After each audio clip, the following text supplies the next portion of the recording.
দুইটা আজান হয় না, একটা আজান, দুটা।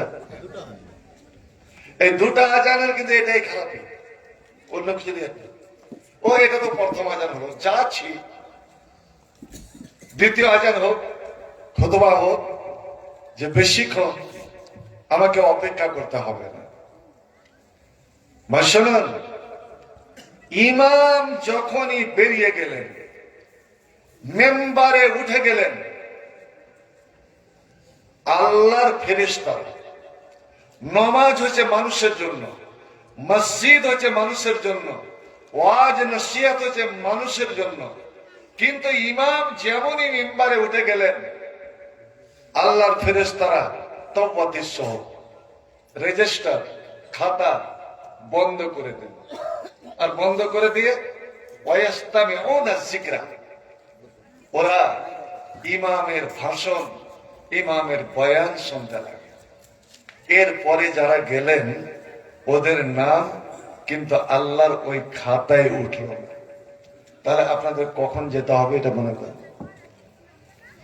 তো ইমাম মালিক বলছিলেন যে ইমাম যখন মেম্বারে উঠে খুতবা দিবেন, সামনে যারা আছে তারা তো ঠিক আছে, ওদের মুখটা আর ইমামের মুখটা সামনাসামনি আছে।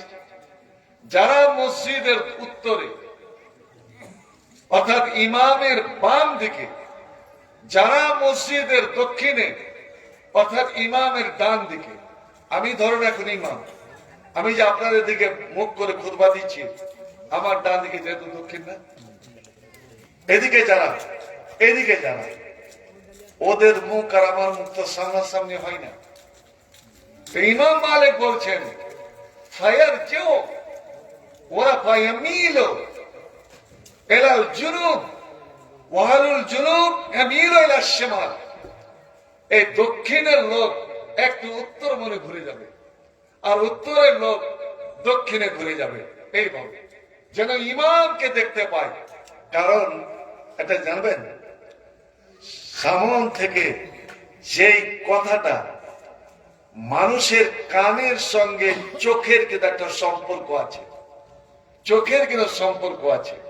আমি কি ভঙ্গিমাতে কথাটা বললাম আপনি যতটা ক্যাচ করতে পারবেন, একজন আড়াল থেকে ওই কথাটাকে ক্যাচ করতে পারবেন না। কারণ কথার সঙ্গে অঙ্গ প্রত্যঙ্গের একটা সম্পর্ক আছে, এটাকে বলে না বডি ল্যাঙ্গুয়েজ। বডি ল্যাঙ্গুয়েজ, আপনার হাত পা সবকিছু সঙ্গে একটা সম্পর্ক আছে। এই জন্যই আপনার ইমামের সামনে নামাজ। আচ্ছা বলেন তো, এবার নামাজ শুরু হলো। আজ আমাদের মেহরাব মানে ইমাম সামনের দিকে চলে যাচ্ছে মেহরাব, কিন্তু নবীর যুগে, সাহাবাদের যুগে, আবু বকর ওমরের যুগে এ মেহরাব ছিল না, লাইনেই দাঁড়াতেন ইমাম। এখনো সৌদি আরবের যারা দেহাতের মসজিদ গুলো, ওইসব কাবিলার মসজিদ গুলোতে এখনো মেহরাব নাই। এবার ইমামের পিছনে কাতার হবে, তারপরে কাতার, তারপরে কাতার। এবার আপনারা বলুন তো, আপনাদের আমি জিজ্ঞেস করছি, একটা দ্বিতীয় কাতারের মধ্যখানে কিন্তু একটা পিলার, একটা মোটা পিলার পড়ে যাচ্ছে। পিলার, এটা ধরেন পিলার, পিলারের এখান থেকে কিছু মানুষ লাইন লাগিয়ে, এখান থেকে কিছু মানুষ লাইন লাগিয়েছে, কাতারে দাঁড় হয়েছে। এদের নামাজ হবে? জানা না, শুনে রাখো, এটা হয়ে গেল ইনকাতা। আপনি তো বলে ইনকাতা, লাইন কেটে গেল। আর নিয়ম হলো, নবী বলছেন সব্বু সুফুফাকুম, এখনো আমাদের দেশের ইমামদের এটা প্রথা নাই। যারা সরকারি ইমাম, মমতার 3000-এর ইমাম, এদিকে তাকবীর হচ্ছে, ইকামত হচ্ছে, বেচারার তাকবীর ইকামত শেষ হয়নি, আল্লাহু আকবার কে হাত বেঁধে নিল না। ইকামত যখন হয়ে যাবে, ইমাম ডান দিকে তাকাবে। শুনে এসেছে আমার বন্ধুবর হাজী শহীদুল ইসলাম, আরবি বুঝতে পারতেন কি? নিশ্চয় বুঝতেন। সব্বু সুফুফাকুম, ফাইন্না ফি তাসবিয়াতিস সুফুফ মিন ইতমামিস সালাত ওয়া আতাদিলু, তোমরা লাইন সিধা করে নাও। লাইন সিধা না হলে নামাজ পূর্ণ হবে না। ওয়া আতাদিলু, তোমরা একদম বরাবর হয়ে একদম সমান হয়ে দাঁড়িয়ে যাও। ওয়া সুদ্দুল খালাল, আর দুইজনের মধ্যেকার ছিদ্র বন্ধ বানান। লাইনের রেখা এমন ভাবে টানেন যে লাইনের মধ্যখানে যেন পিলার না পড়ে। আমার কথাটা বললাম এই জন্য যে আমার জীবনের এটা প্রথম দেখছি যে আমার সামনে শ্রদ্ধা সব ইটের ভাটা, সামনে ইট খানি পড়েছে। আর কয়েন আমার ভাইরা, ওরা আমার ডান দিকে আর কিছু এটা বাম দিকে, আর মা বন্ধু পর্দার মধ্যে আছে। যাকে জায়গার অসুবিধা এই জন্য। আপনারা বলবেন যে মাল্লার মধ্যখানে যে রাস্তা, আর রাস্তাতে নামাজ পড়তে নিষেধ আছে, তো বসতেও নিষেধ, কারণ যে মানুষের চলাচলে অসুবিধা হবে। দেখবেন আপনাদের মধ্যে না থাক, কিন্তু আমাদের মধ্যে বিশেষ করে যুব সমাজ, যুবকেরা এরা বাদিয়া তাস খেলবে তো রাস্তার ধারে, ক্যারাম বোর্ড খেলবে তো রাস্তার ধারে। এখন তাস আর ক্যারাম বোর্ড ছুটে গেছে, 4টা 5টা করে ছেলে বসে যাচ্ছে এই মোবাইলে কি যে খেলছে। আর এমন এমন ভাবে আওয়াজ হচ্ছে না, কে কাকে যেন শুট করে দিল, ফ্রি ফায়ার না পাবজি না কি যে বলছে আল্লাহ জানে। রাস্তার ধারে, যেই রাস্তাতে নামাজ পড়া নিষেধ। কেন নিষেধ? রাস্তা কি নাপাক? নাপাক নয়। আপনি আল্লাহর ইবাদত করতে গিয়ে মানুষের ক্ষতি করিয়েন না। হতে পারে ওখান দিয়ে একটা অ্যাম্বুলেন্স হবে, মুমূর্ষু রোগী, এমার্জেন্সিকে নার্সিংহোমে নিয়ে যেতে হবে, ডেলিভারি, একদম মৃত্যু যাত্রী, আর আপনি নামাজ পড়ছেন। ও তো জানে যে নামাজের সামন দিয়ে যেতে হয় না, আর আপনি এমন লম্বা নামাজ ধরে দিয়েছেন, বেচারা 15 মিনিট 20 মিনিট ওকে দাঁড়িয়ে থাকতে হলো। এই নামাজ আপনার হবে না। যদি রুগীটার কোনো ক্ষতি হয়ে যায়, এই গুনাহ, এই পাপ সম্পূর্ণ আপনাকে নিতে হবে। অনেক জায়গাতে জায়গা না থাকার কারণে রাস্তাতে জানাজা পড়ে। একবার আমারই এরকম হয়েছিল, আমি গিয়ে প্রতিবাদ করা, খবর তো রাস্তাতে জানাজা পড়বেন না। বলছে মহল্লা কোনো আশেপাশে জায়গা নাই, চলুন ওই দূরে বাগানে। কিন্তু কে কার কথা শুনে নামাজ শুরু করে দিল। আর ততক্ষণ আপনার জানাজার 4টা তাকবীর হতে হতে পিছনের দিকে দেখলাম নামাজ শেষে মোটামুটি 150 মানুষ দাঁড়িয়ে আছে, ট্রাফিক দাঁড়িয়ে আছে, সামনের দিকে ট্রাফিক দাঁড়িয়ে আছে। আল্লাহু আকবার।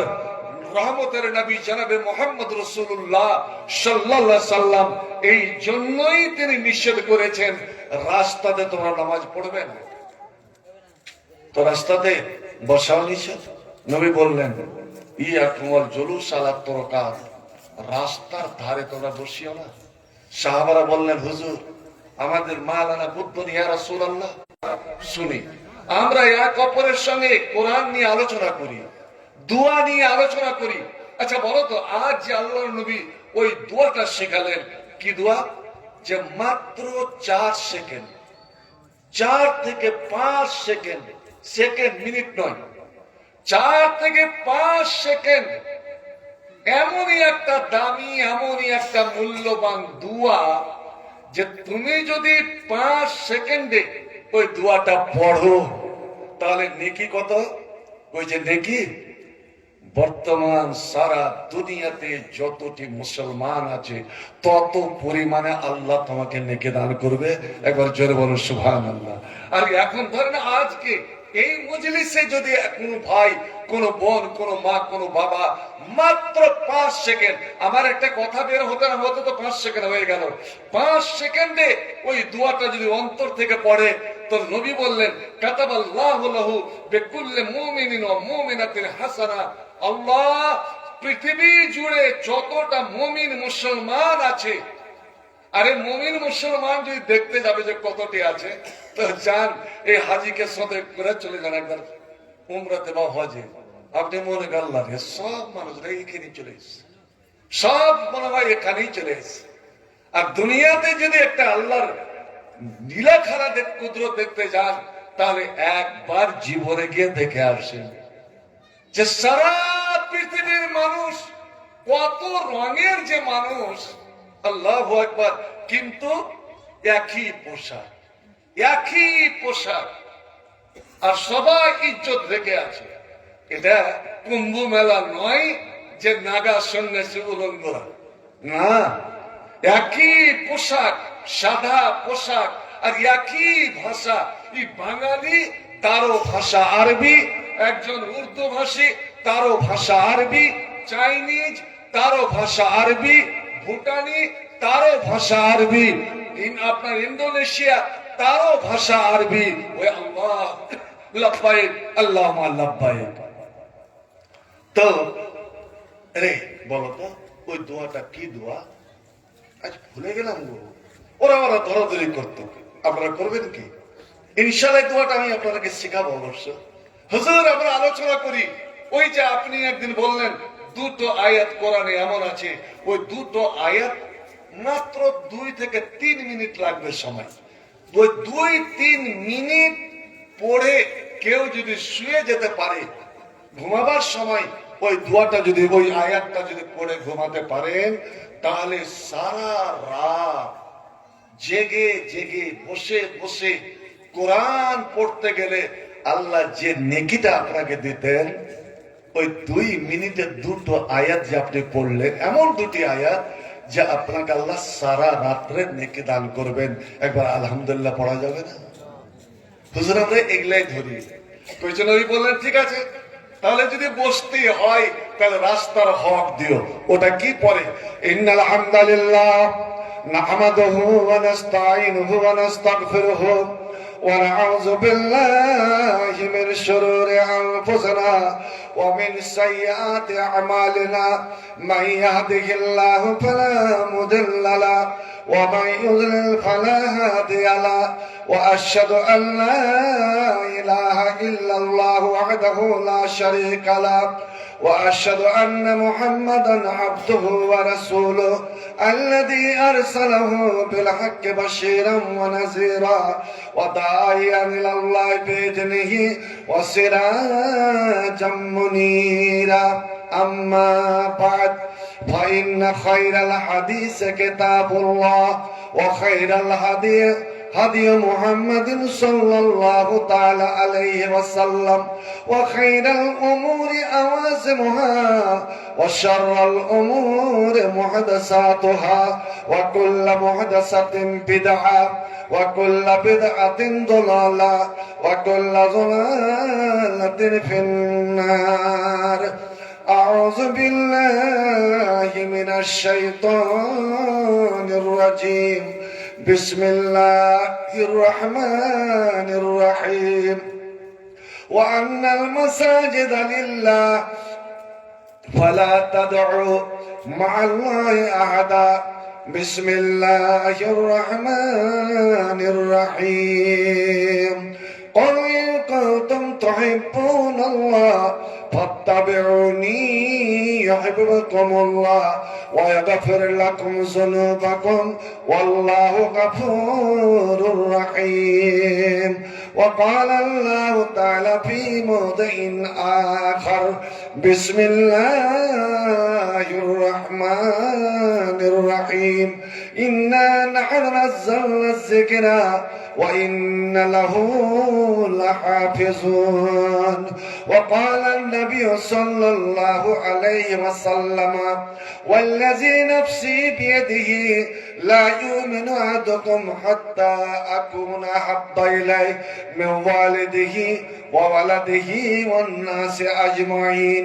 وقال حبب إلي من دنياكم ثلاث: الطيب والنساء وجعلت قرة عيني في الصلاة.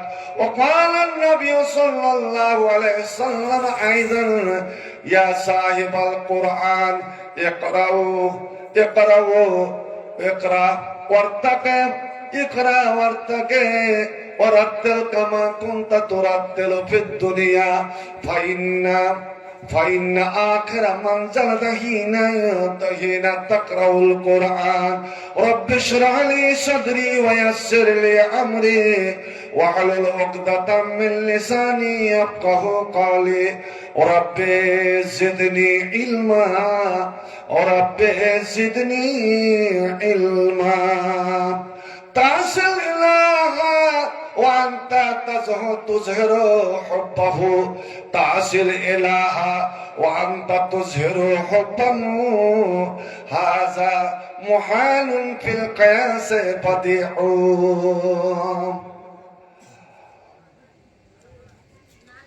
تصل إلها وأنت تظهر حبه هذا محال في القياس بديع وإن كان حبك صادقا لأطعته فإن المحب لمن يحب مطيع আমরা চড়াবো কোরআনের নূর পথ হারা পেয়ে যাবে পথের দিশা কোরআনের তেলাওয়াতে রাঙাবো খুঁজে নিব মাবুদের ভালোবাসা পেয়ে যাব আল্লাহর ভালোবাসা আমরা ছড়াবো কোরআনের নূর পথ হারা পেয়ে যাবে পথের দিশা কোরআনের তেলাওয়াতে রাঙাবো খুঁজে নিব মাবুদের ভালোবাসা পেয়ে যাব আল্লাহর ভালোবাসা কোরআনই চেতনা কোরআনই প্রেরণা কোরআনই চেতনা কোরআনই প্রেরণা কোরআন মুমিনের স্বপ্ন আশা খুঁজে নিব আল্লাহর ভালোবাসা খুঁজে নিব আল্লাহর ভালোবাসা কোরআন হলো হেদায়াতের আলো কোরআন হলো ভাই আল্লাহর কথা কোরআন হলো হেদায়াতের আলো কোরআন হলো ভাই আল্লাহর কথা কোরআনই শক্তি কোরআনই মুক্তি কোরআনই শক্তি কোরআনই মুক্তি কোরআন মুমিনের সফলতা কোরআন মুমিনের সফলতা এর কোরআন পড়ে এসো কোরআন শিখি কোরআন পড়ে এসো কোরআন শিখি কোরআন মতে জীবন গড়ি কোরআন হল ভাই জান্নাতের ভাষা পেয়ে যাব আল্লাহর ভালোবাসা পেয়ে যাব মাবুদের ভালোবাসা আজ বড় দুঃখিত বড় দুঃখ লাগে যে আমরা মুসলমান আমরা নবীর উম্মত আল্লাহর সবচেয়ে বড় নিয়ামত আমাদের উপরে যা আমাদেরকে ওই নবীর উম্মত হওয়ার সুযোগ দান করেছেন যেই নবীর পিছনে আদম থেকে নিয়ে ঈসা নবী পর্যন্ত কমবেশ 1,24,000 নবী 2 রাকাত নামাজ আদায় করেছেন একবার জোরে সুবহানাল্লাহ বলা যাবে না ভাই আমার নবী এলেন সবার পরে আমার নবী এলেন সবার পিছনে কিন্তু সেই নবীকে ইমাম বানিয়ে আদম নূহ ইব্রাহিম এবং সমস্ত নবীদেরকে 2 রাকাত মুক্তাদি হতে হলো এবং 2 রাকাত সালাত আদায় করতে হলো এবার আপনারা বলেন তো ইমামের বেশি মর্যাদা না মুক্তাদিদের মর্যাদা উত্তরটা আপনারা দেন ইমামের বেশি সম্মান না মুক্তাদির ইমাম যখন ওখানে চলে গেল আপনি একটা শব্দ করতে পারেন না যা কিছু করবেন ইমামের পিছনে পিছনে কেন এই যে আমাদের অনেক লোক আছে দাঁড়ালো তো আরে ইমাম তো আছে কে আগে দাঁড়ালো কে পিছনে কে লাইনটা ঠিক হয়নি কে ওটা ইমাম বলবে এই তোমরা একটু সিধাও তুমি একটু আগে এসো, একটু পিছাও, যা কিছু বলার ইমাম বলবে। নামাজ যখন শুরু হতে যাচ্ছে, তাকবীর হওয়া থেকে নিয়ে সালাম ফিরা পর্যন্ত ভালো করে শুনে রাখুন, আপনি একটা কোন শব্দ বের করতে পারেন না। ইন্নামা জুইলাল ইমাম লিইউতাম্মা বিহি, ইমামের অনুকরণ করতেই হবে আপনাকে। ইমাম আগে আগে করবে, আপনি পরে পরে। ইমাম আল্লাহ আকবার বলে যখন রুকুতে চলে যাবেন, তখন আপনি রুকুতে যান। ইমাম যখন দাঁড়িয়ে যাবে, তারপরে আপনি দাঁড়ান। ইমাম যখন সিজদায় চলে যাবে, তখন আপনি সিজদায় যাবেন। আর সালাম ফেরার সময় আমাদের আহলে হাদিসের এত তাড়াহুড়ো, আমার তারিখ খালি আসসালাম আসসালাম বলেনি, আর মুখ ঘুরে বসে আছে। যদি আপনি এর আগে ডানে বা বামে ঘুরে যান, তাহলে আপনার নামাজ নষ্ট। নামাজ দোহিরা আপনাকে পড়তে হবে। শুনে রাখুন, ও যখন ডান দিকে সালাম ফিরে আসসালামু আলাইকুম ওয়া রাহমাতুল্লাহ বলে যখন বাম দিকে আসসালাম বলতে যাবে, তখন আপনি ডান দিকে ঘুরেন। ইনার যখন এদিকে আসসালামু আলাইকুম ওয়া রাহমাতুল্লাহ বলা হয়ে যাবে, তখন আপনি বাম দিকে ঘুরেন, সালাম দেন। এটা হলো নিয়ম। আচ্ছা, আপনার এক রিকাত বা দু রিকাত ছুটে গেছে, আপনার এক রিকাত বা দু রিকাত বা তিন রিকাত নামাজ ছুটে গেছে, আপনি হলেন মাসবুক। এবার ইমাম যখন সালাম ফিরবে, আপনি কখন দাঁড়াবেন? ওই ওই নামাজটাকে ছুটে যাওয়া নামাজটাকে পুরা করার জন্য কখন দাঁড়াবেন? জানা থাকলে বলেন, এটা শিকার ব্যাপার, স্মরণ লজ্জা করিয়েন না। আলহামদুলিল্লাহ, অনেকে আসসালামু আলাইকুম ওয়া রাহমাতুল্লাহ ডান দিয়ে বলেছি, কোথায় দাঁড়িয়ে যতক্ষণ, কারণ নবী বলেছেন তাহরিম ওয়া তাকবীর, তাহলিল ওয়া তাসলিম। ইমাম যখন তাকবীরে তাহরিমা বলে হাত বেঁধেছেন, ওই তাকবীরের রশিতে, দড়িতে আপনারা বাঁধা পড়ে গেলেন। নবী বলছেন বাঁধা পড়ে গেলেন, দুনিয়ার সব কাম আপনার নিষিদ্ধ হয়ে গেল।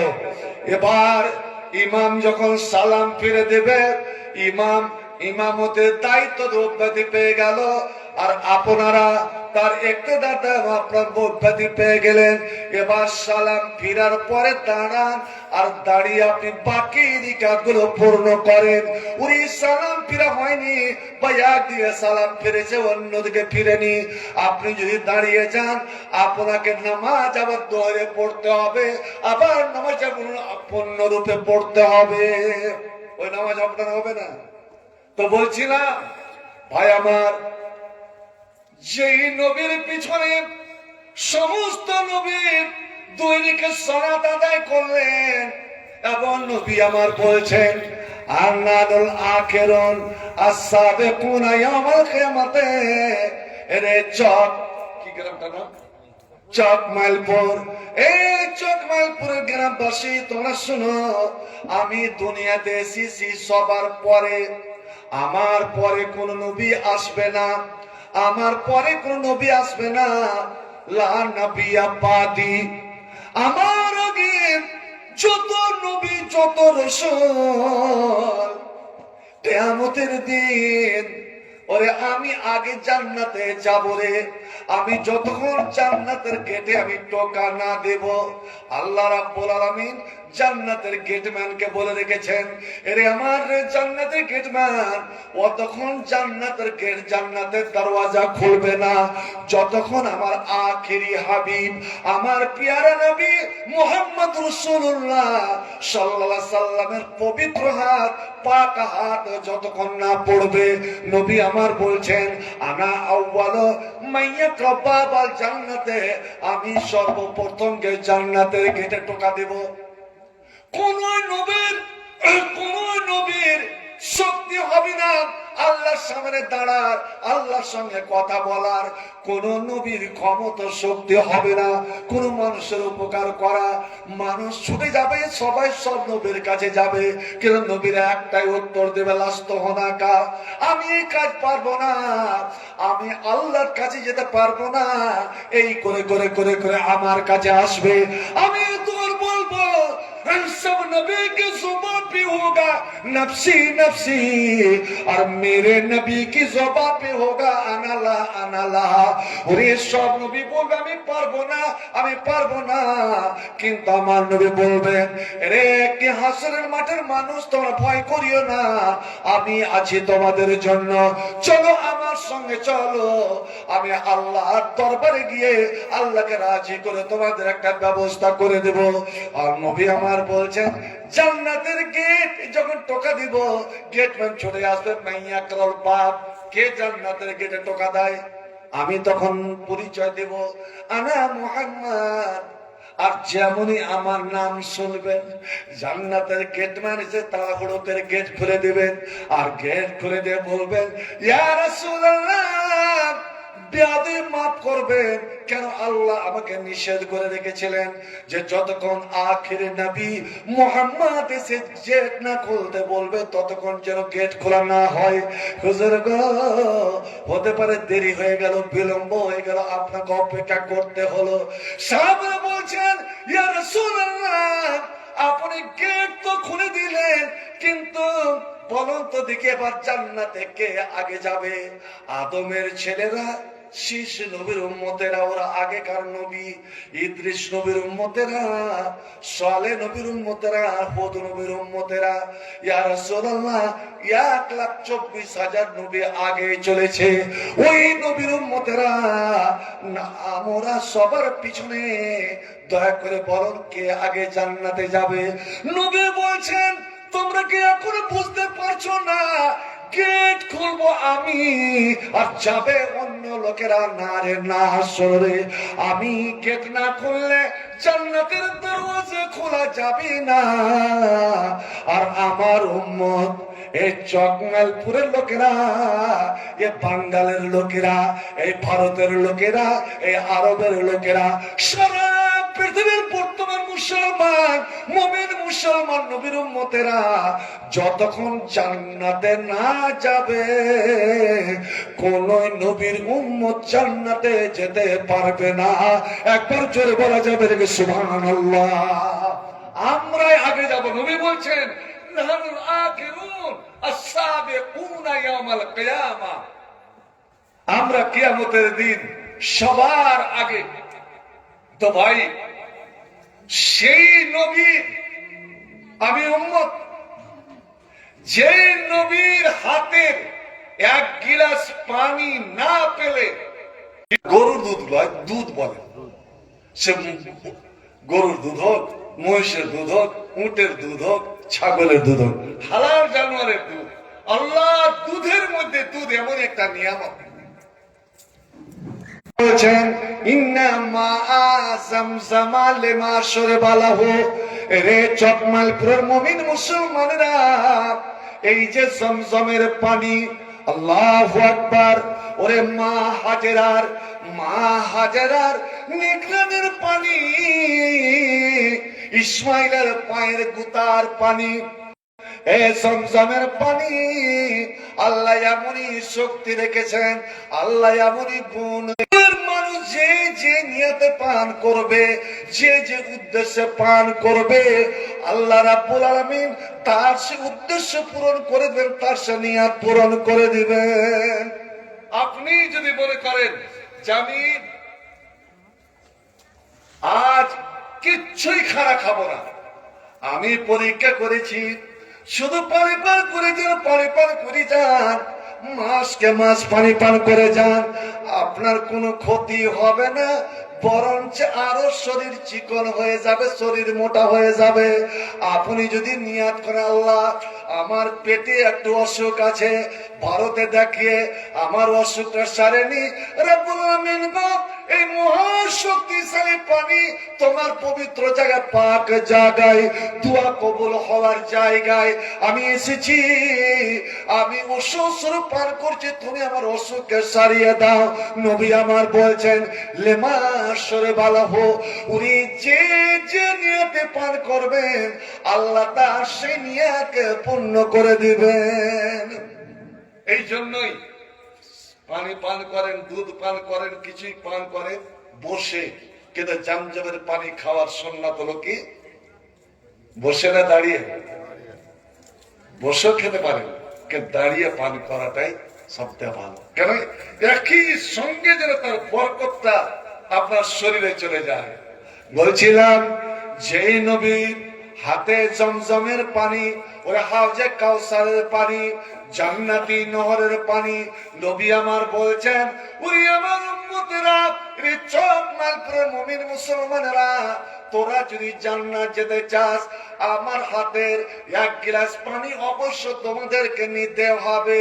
ওরে আমার এই পানি এমনই পানি, আপিয়াজ মিনাল লাবানে, দুধের থেকে সাদা, দুধের থেকে সাদা, ও আলা মিনাল আসালে, তোরা মধু খেয়েছিস, আমার জান্নাতি পানি এটা মধুর থেকে মিষ্টি।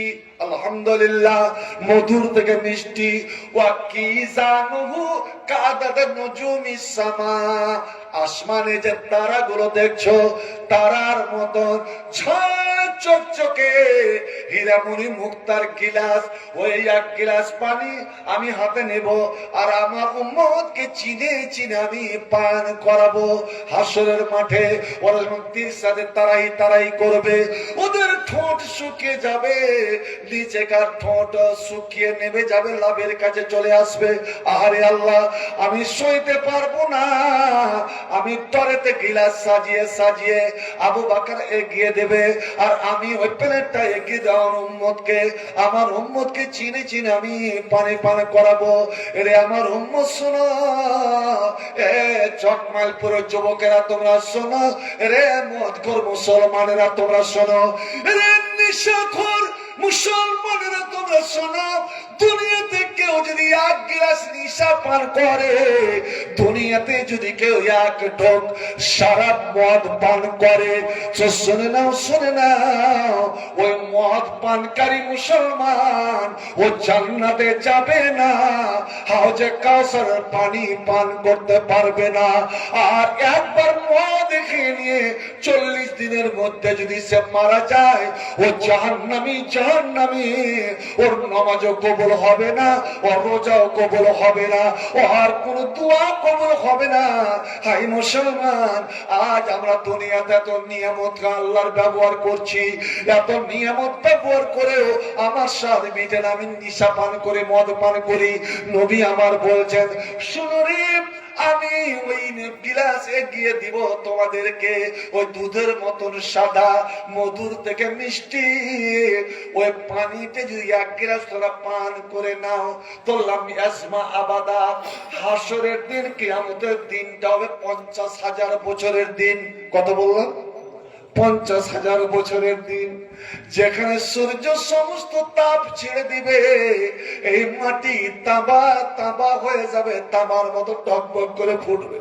নবী আমার বলছেন, যে আমার হাতের এক গিলাস পানি পেয়ে নিল, এক গিলাস পানি পান করে নিল, 50,000 কেন রে, তুমি লাখ লাখ বছর যদি তুমি দাঁড়িয়ে থাকো, আর তোমাকে তৃষা লাগবে না, আর তোমাকে পিপাসা লাগবে না।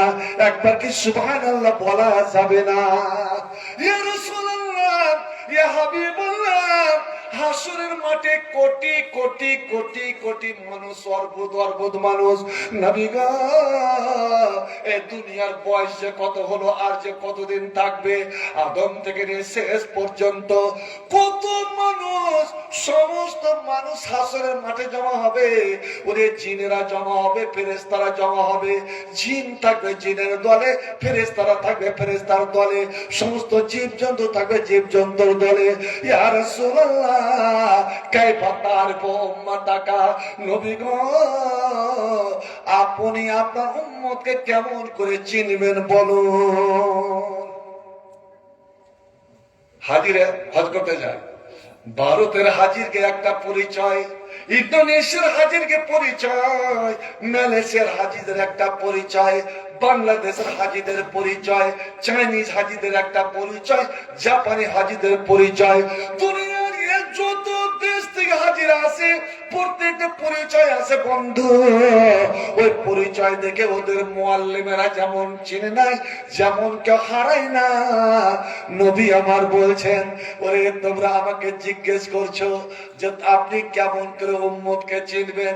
এত লাখ লাখ নয়, কোটি নয়, অর্বুদ অর্বুদ মানুষের মধ্য থেকে আপনি আপনার উম্মতকে কেমন করে চিনে বের করবেন? এরা তো বেঠে, এরা তো নাটা, এরা তো দুর্বল।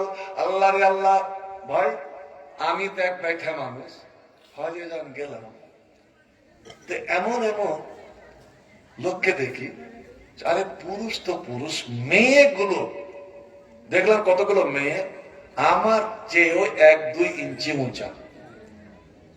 দেখা হবে মসজিদে নববী আসছি, তো দেখি ওরা 2 ভাই দাঁড়িয়ে আছে, এখনো ছবি আছে দেখবেন, 2 ভাই দাঁড়িয়ে আছে। তো ওরা কিন্তু আমার দিকে তাকাচ্ছে আর আমি ওদেরকে দেখছি, ওরা 2 জন আমাকে দেখছে, আমি ওদেরকে দেখছি। ওরাই এগিয়ে গিয়ে আমাকে সালাম দিল, আমিও সালাম উত্তর দিয়ে, আমার উচিত আমি একাই আমিও ওকে সালাম দেবো, কিন্তু তা না করে ওরা আগে ভাগে আমাকে সালাম দিল, দিয়ে বলছে মিন আইন আনতা ইয়া আখি, ভাই আপনি কোথা থেকে এসেছেন? আমি বলছি মিনাল হিন্দে, আমি হিন্দুস্তানি। ও আন্তমা, আপনারা কোথা থেকে এসেছেন? মিন মালি, মিন আফ্রিকা, আফ্রিকার মালি থেকে। আফ্রিকার একটা দেশ মালি, একদম এই যে ক্যারি ব্যাগটা দেখছেন, ক্যারির মতন কালো চুকচুকি, আল্লাহ রে খোঁটা লাল, কিন্তু চেহারাতে একটা চমক আছে। কালো হলেও দেখতে খুব সুন্দর। ওরা তো বলছে তারা তারা আসেন, যে আমাকে মধ্যখানে দাঁড় করাবে। ওরা 2 জন 2 দিকে দাঁড়াবে, আমাদের মূল সাহেব ওরা দেখছে, আর একজনকে বললো যেতে, তো ফটো নেই।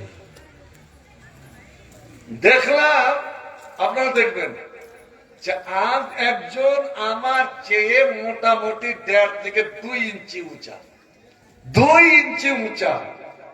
আল্লাহ এবার বলুন তো, এত উঁচা উঁচা মানুষের সামনে, মানুষের মধ্যে ওরে গরুর পালে যদি ছাগল ছেড়ে দেওয়া হয়, মহিষের পালে যদি ছাগল ছেড়ে দেওয়া হয়, ওই ছাগল গুলোকে দূর থেকে চেনা যাবে না। নবী গো, এতগুলো মানুষের সামনে আমরাকে কেমন করে চিনবেন? আপনার উম্মতকে কেমন করে চিনবেন?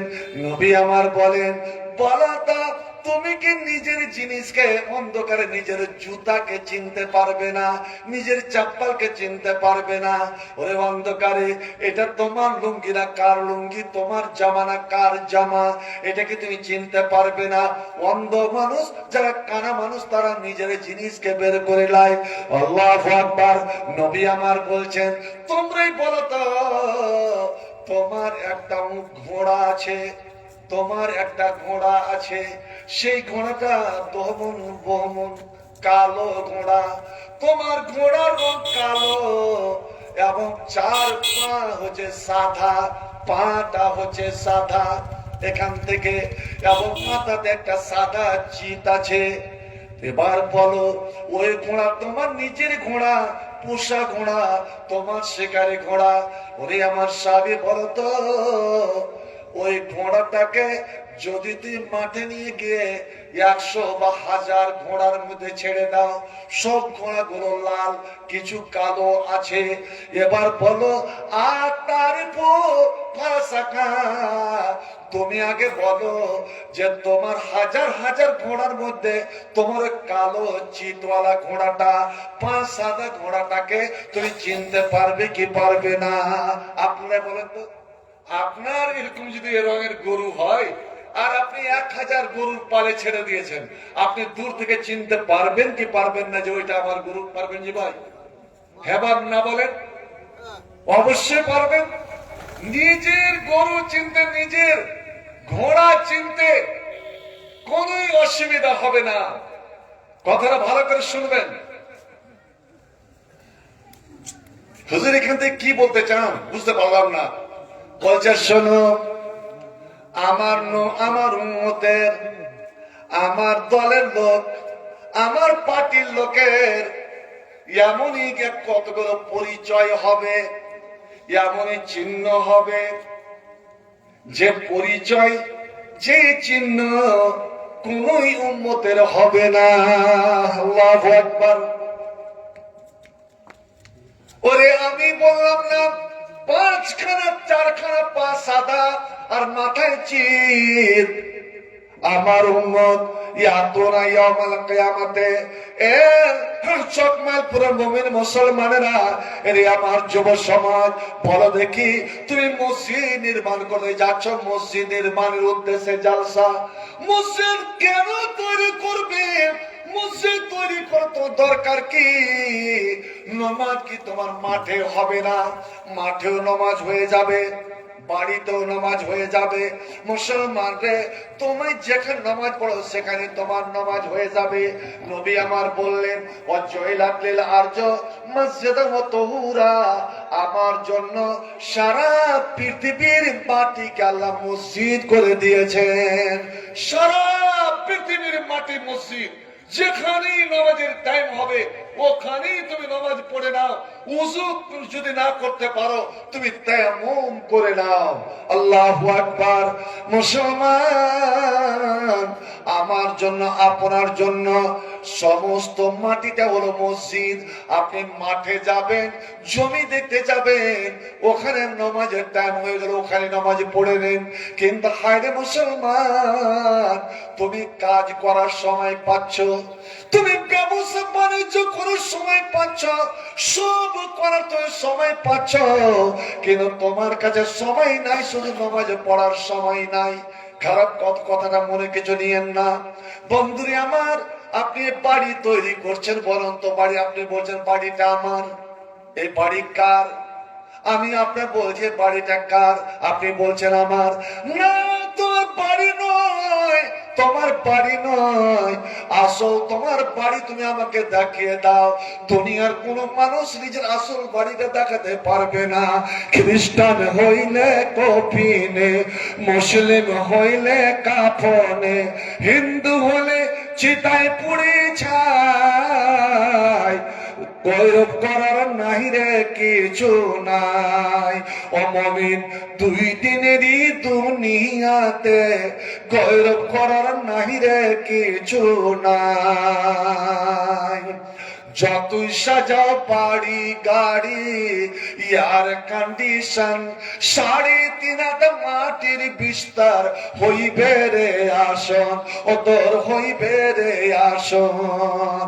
যতই সাজাও বাড়ি গাড়ি, ইয়ার কন্ডিশন 3.5 হাত মাটির বিছনা হইবে রে আসন, ওদর হইবে রে আসন। সকাল যদি হইতে পারে, সকাল যদি হইতে পারে, সন্ধ্যা আসবে ভাই। গৌরব করার নাই রে কিছু নাই। ও মুমিন, 2 দিনেরই দুনিয়াতে গৌরব করার নাই রে কিছু নাই।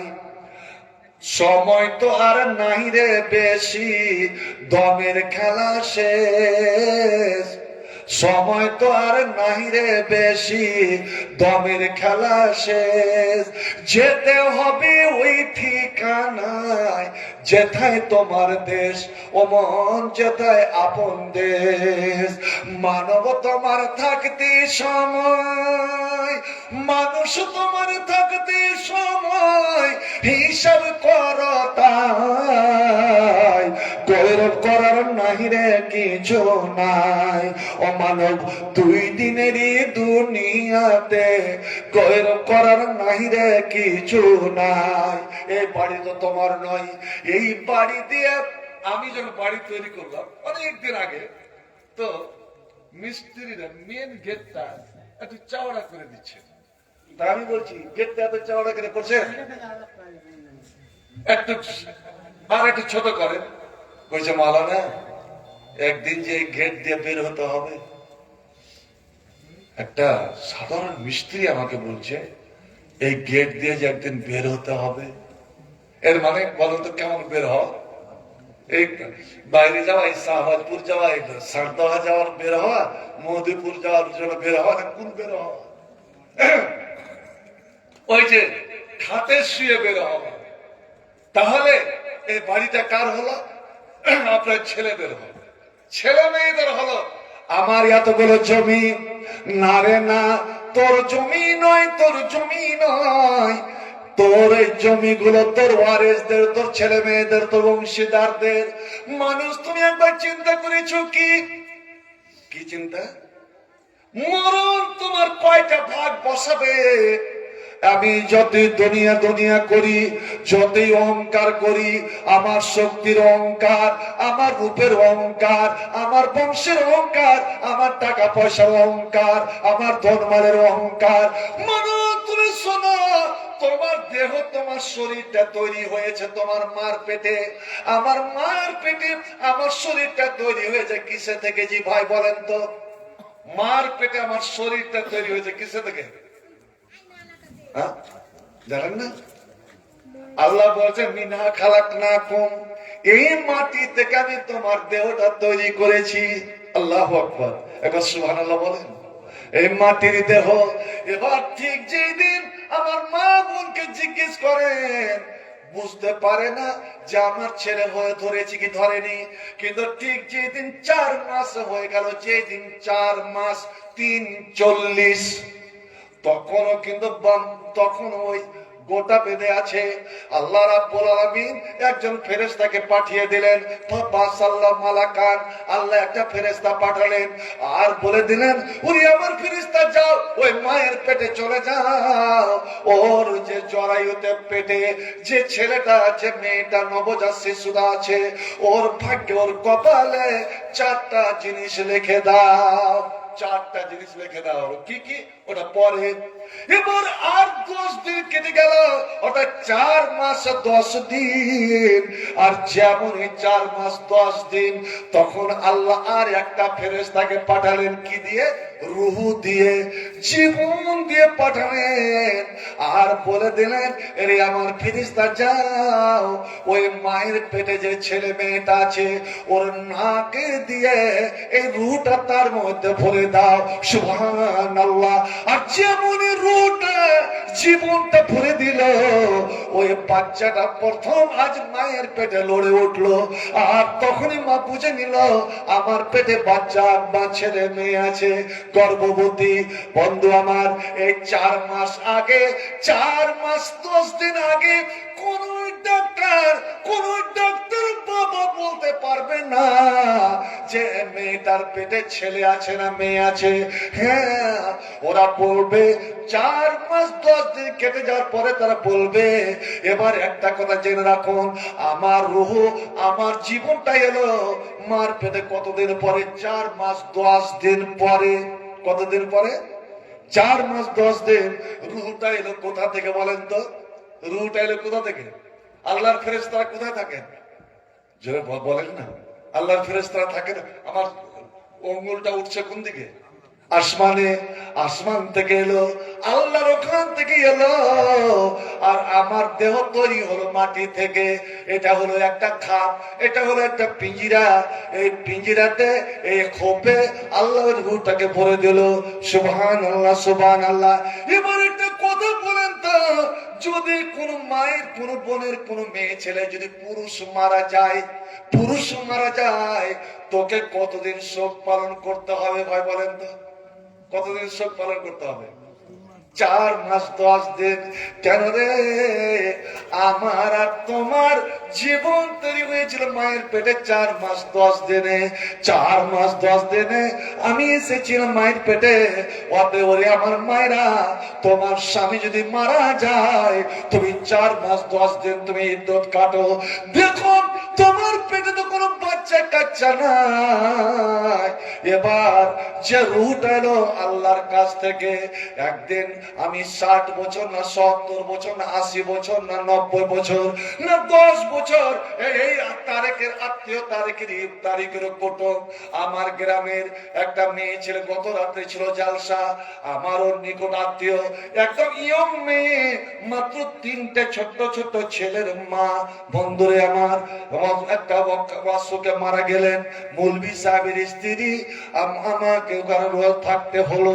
আল্লাহ, ওরে ওর বাবা রয়ে গেল, মা রয়ে গেল, দাদু দাদি বেঁচে আছে কিন্তু প্রতিদিন চলে গেল।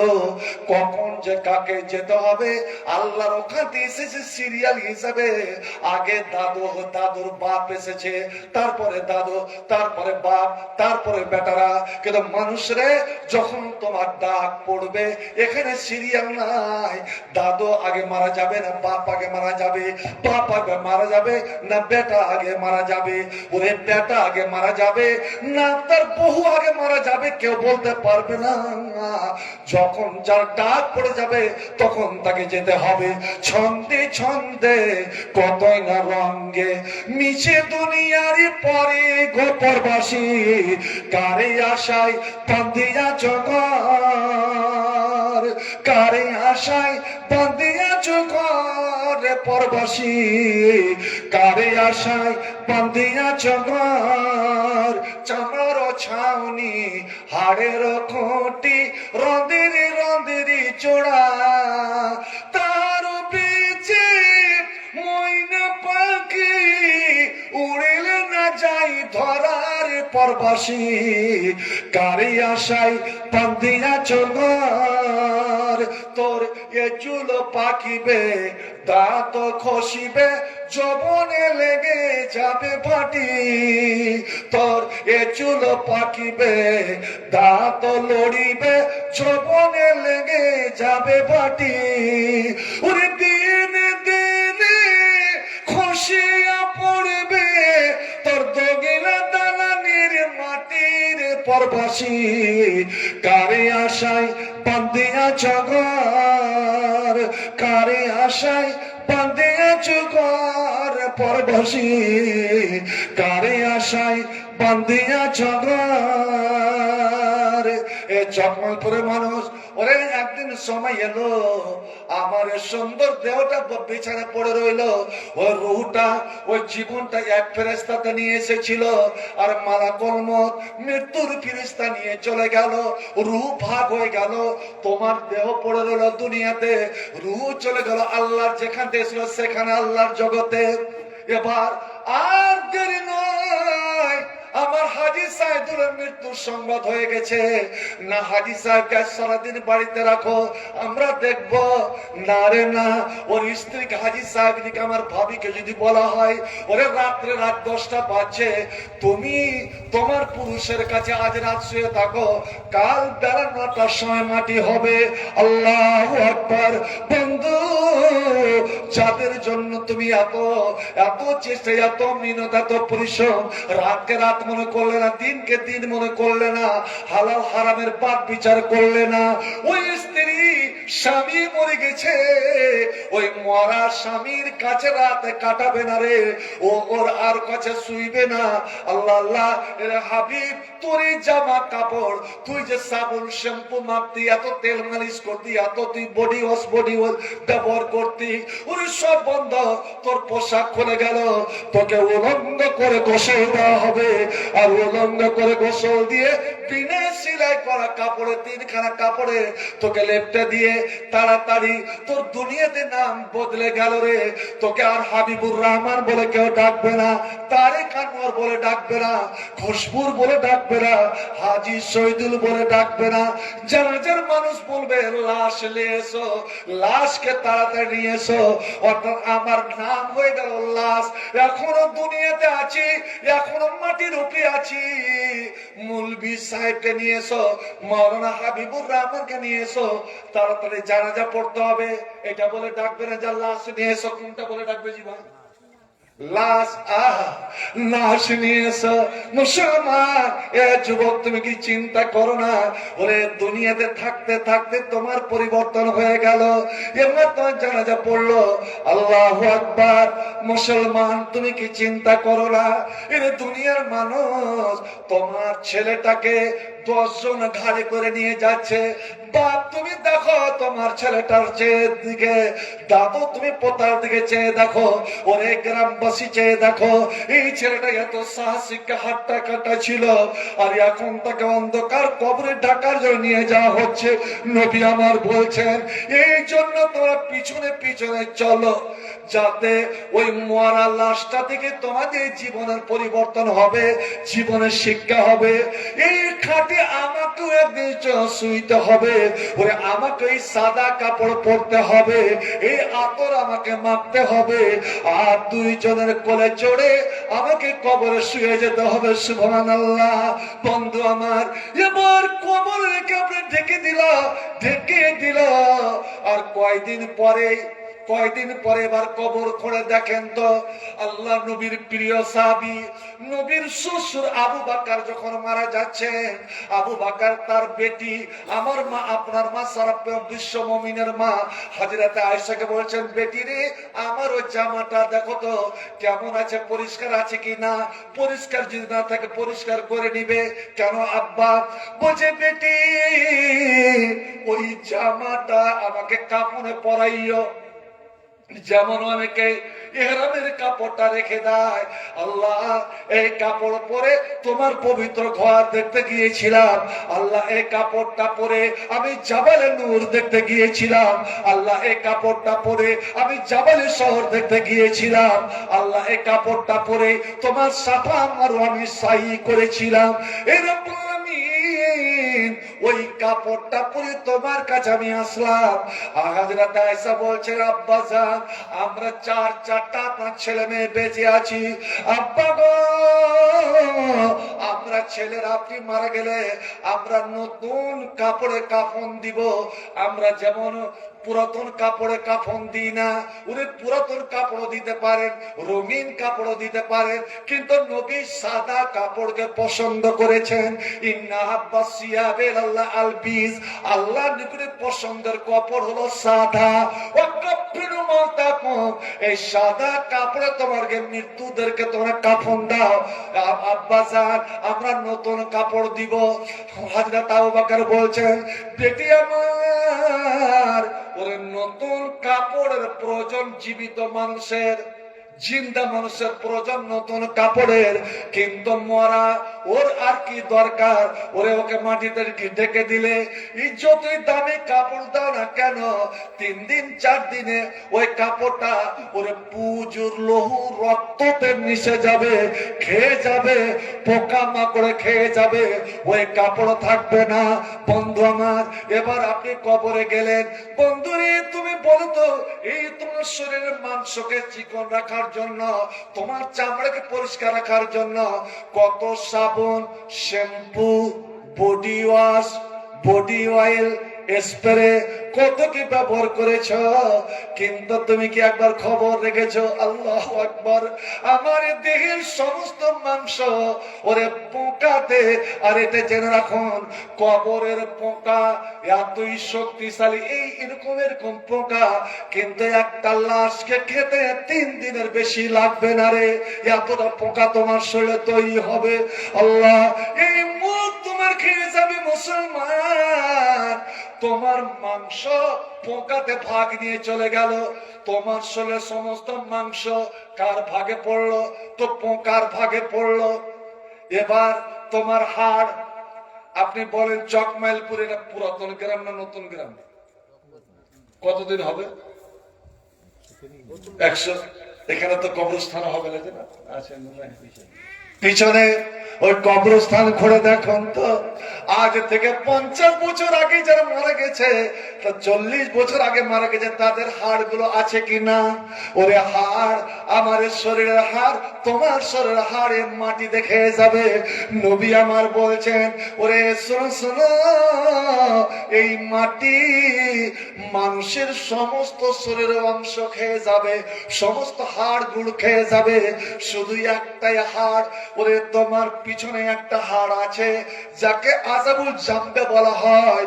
ওই হাড়টা মাটি তো খাবে না, আগুনে পোড়ালে আগুনও পুড়বে না, পানিতে ভাসিয়ে দিলে পানিতেও পচবে না। মিনহা ইউরাক্কাবু, ওই হাড় থেকে আল্লাহ আবার দ্বিতীয়বার এই মানুষকে আল্লাহ তৈরি করবেন। ওদের হাড় খেয়ে গেল মাটিতে, মাংস খেয়ে গেল পোকাতে, রে মুসলমান কিসের আর গৌরব?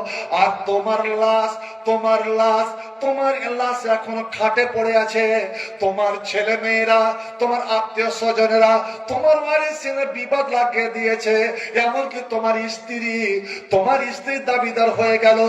10-এর কাছে আমার একটা দাবি আছে, আমার পুরুষ আমাকে মোহরানা দেয়নি, আমি বাবার বাড়ি থেকে এত টাকা এনেছিলাম, আমার টাকাতে অমুক জায়গা অমুক মাঠে জমি কিনেছিল আর বলেছিল তোমার নামে করে দিব, আমার নামে করেনি। আমার মোহরের দাবি এবং ওই টাকার দাবি নবী আমার বলছেন, ও দুনিয়ার মানুষ শোনো, ওই পরের দাবি নিয়ে, পরের হক নিয়ে যদি তুমি মারা যাও, যতই তোমার নেকি থাক না কেন, আসমান বরাবর নেকি, জমিন বরাবর নেকি, পাহাড় বরাবর নেকি, তোমার জান্নাত যেতে কোনো বাধা নাই। কিন্তু যদি মানুষের হক তোমার উপরে থেকে যায়, মানুষের দাবি যদি কিঞ্চিত থেকে যায়, ওই দাবি যতক্ষণ পূরণ না হবে ততক্ষণ পর্যন্ত, ততদিন পর্যন্ত তুমি জান্নাত যেতে পারবে না।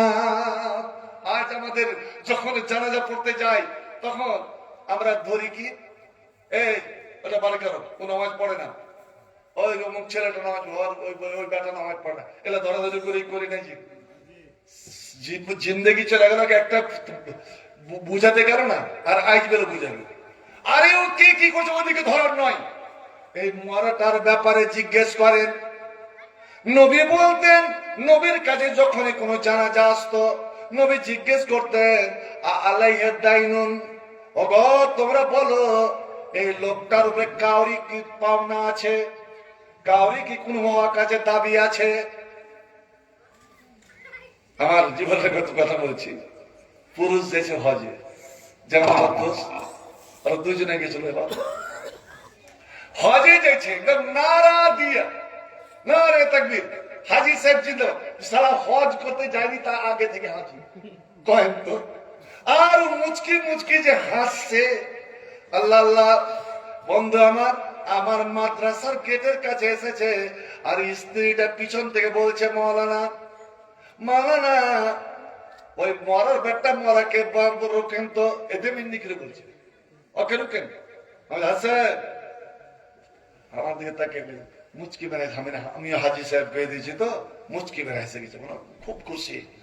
দেখাইছেন কি বলছে, কি কইছে, এবার এলো এসে বলছে, তুমি যে হজ করতে যাচ্ছ আর এতগুলো মানুষ নারা দিয়ে নিয়ে যাচ্ছে, তোমাকে বাসে ওঠাবে, বাস তোমাকে কলকাতা নিয়ে যাবে, বলো তো তুমি আমার কি করে গেলে? কি কি কেমন কি কেমন কি কইছে, আমার মোহর, আর তখন নাকি বলে 250 টাকা মোহর। কইছে ওই 250 মনে রেখেছে, ওই 250 টাকা। আমি বলতাম কতদিন হলো বিয়ে হওয়া? কইছে মাওলানা মোটামুটি 60 বছর হয়ে গেল। 60 বছর আগে জমির দাম কত ছিল বলো? বলছে মাত্র ওরে 100 টাকা 150 টাকা করে।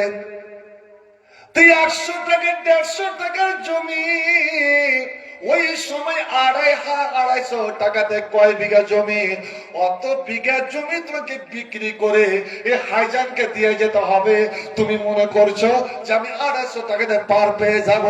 না না না, ইসলাম এত সোজা নয়। তুমি আমাকে মোহর দাওনি, আর আমার বাবার বাড়ি থেকে আমি অংশ নিয়ে এসেছিলাম 10,000 টাকা, আর 10,000-এ আমাদের এই মাঠে তুমি 4 বিঘা জমি নিয়েছিলে আর বলেছিলে তোমার নামে করে দেব, আমার নামে তুমি করনি। ওরে তোমার নিজের নামে রেখেছ, ওকে ওগুলো ছেলেরা তো ভাগ নিবে, বলো আমার কি করে গেলে? তখন হাজি কত লজ্জা করবে বেশরম, ও বলছে ওরে তোকে যে দিয়া গেল রে, তোকে যে দিয়া গেল, কি দিয়া গেলে?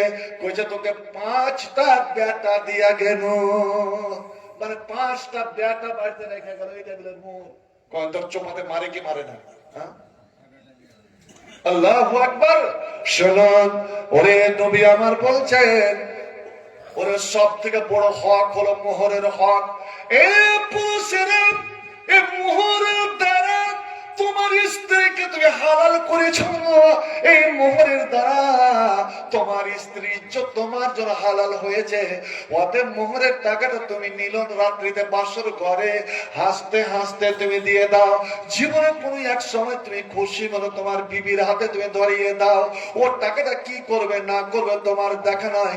ওরে ওই স্ত্রী যদি দাবিদার হয়ে যায়, কিয়ামতের দিন তুমি পার পাবে না। আর দুনিয়া তো যদি দাবিদার হয়ে যায়, নবী আমার বললেন নাফসুল মুমিন মুআল্লাকুন বাইনাস সামাই ওয়াল আরজে, মানুষের জীবন আসমান জমিনের মধ্যে লটকা থাকবে, ও জান্নাত যাবে না। মালাম একজা আনহু দাইন, যতক্ষণ পর্যন্ত ঋণ পরিশোধ না হবে। নবী জিজ্ঞেস করতেন আলাইয়া দাইনুন, এর উপরে কাউরি পাওনা দাওনা আছে কি না? এই যে ছেলেরা দাঁড়িয়ে বলে দশের কাছে আমাদের দাবি অনুরোধ যে আমার বাবা মারা গেলেন, চলা ফিরাতে যদি কোনো ভুল ভ্রান্তি হয়ে থাকে তা আপনারা ক্ষমা করে দেবেন। এটা বলি কি বলি না যে ভাই? তো এটা এই কথাটা ঠিক আছে, চলাতে বলাতে কথাবার্তায় যদি কাউকে কেউ দুঃখ পেয়ে থাকে তো ক্ষমা করে দেবেন। আর এমনকি কতগুলো কথা বলা ঢং নেই, একটু লেনদেন থাকলে মাফ করে দিবেন। লেনদেন কেন মাফ হবে? তোকে বল যে আমার বাবার কাছে যদি কেউ কিছু পান তাহলে প্রমাণ সহ আসেন, আমরা তার ওয়ারিস, আমরা তার ছেলে মেয়ে, আমরা এক্ষুনি দিতে প্রস্তুত। এবার অনেক যারা যে এই জীবনে দেখলাম প্রতিদিন এসে দাঁড়িয়ে গেল, দাদু এটা দিতে চেয়েছিল কিন্তু আমাকে চাচারা দিতে দেয়নি, চাচারা দেয়নি। তো জিজ্ঞেস করা হলো কি জি কথাটা সত্য? কেছে হ্যাঁ তো দেওয়ানি কেন? কয়েছে দিব দিচ্ছি কিন্তু দেওয়া হয়নি। তখন এক হাজি সাহেব বংশেরই বুঝে, আচ্ছা ঠিক আছে দিবে তো? হ্যাঁ দিয়ে দেবো। এই জানাজা পড়া হবে। তুমি হজ করতে গেছিলে, বুধকে পাথর পেরেছিল না ওই মিনার মাঠে, না বুধ